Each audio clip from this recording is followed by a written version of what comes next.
Hello everyone, welcome back to my channel. আজকে তোমাদের সাথে একটু শেয়ার করব আমি চষি কিভাবে রান্না করি। আমি প্রথমেই লাল লাল করে একটু ঘি দিয়ে ভেজে নেই চষিটা, তারপর একটু দুধটা জাল করে তারপর চষিটা দিয়ে একটু কিছুক্ষণ রান্না করে নেই, যে পর্যন্ত চষিটা ফুটে না আসে।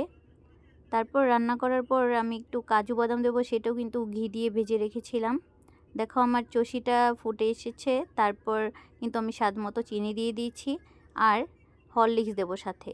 এই চষি রান্নাতে হরলিক্সটা দিলে কিন্তু খেতে ভালো লাগে আর আমার বাড়ির সবাই খুব পছন্দ করে, তাই আমি এভাবেই রান্না করি। তোমরা এইভাবে রান্না করে দেখতে পারো, খেতে কিন্তু খুবই ভালো লাগে। দেখো আমার চষি রান্নাটা কিন্তু প্রায় হয়ে এসেছে, তাই আমি উপর থেকে আবার একটু কিছু এই ঘি দিয়ে দিলাম। খেতে কিন্তু অসম্ভব ভালো লাগে, তোমরা বাসায় বানিয়ে দেখতে পারো। আর চিনি তোমাদের পছন্দ মতো তোমরা দিতে পারো। আমি আমার পছন্দ মতো, আমরা কেমন মিষ্টি পছন্দ করি সবাই, সেরকমভাবেই রান্নাটা করি। আর দেখো রান্নাটা কিন্তু হয়ে গেছে, ঠান্ডা হওয়ার পর কিন্তু আরও ঘন হয়ে এসেছে। দেখো আমি বাটিয়ে করে আমি ঢেলে রেখেছি। আর খেতে কিন্তু এই চষিটা খুবই ভালো লেগেছে, তোমরা অবশ্যই বাসায় বানিয়ে দেখতে পারো।